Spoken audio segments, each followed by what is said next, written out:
Ang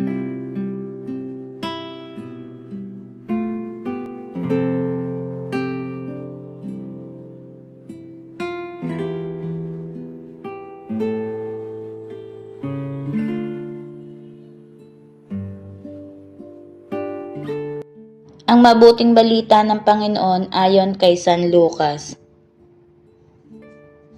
Noong panahong iyon, sinabi ni Jesus sa mga tao, "Kapag nakita ninyong makapal ang ulap sa kanluran, sinasabi ninyong uulan, at gayon nga nangyayari.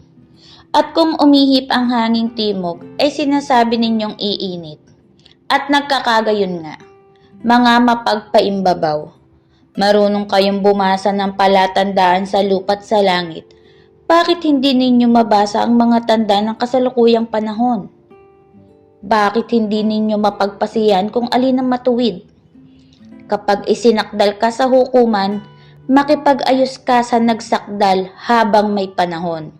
Baka kalad ka rin kanya sa hukuman at ibigay ka sa hukom sa tanod at ibilanggo ka naman nito. Sinasabi ko sa iyo, hindi ka makakalabas doon hanggat hindi mo nababayaran ang kahuli-hulihang sentimo." Ang mabuting balita ng Panginoon.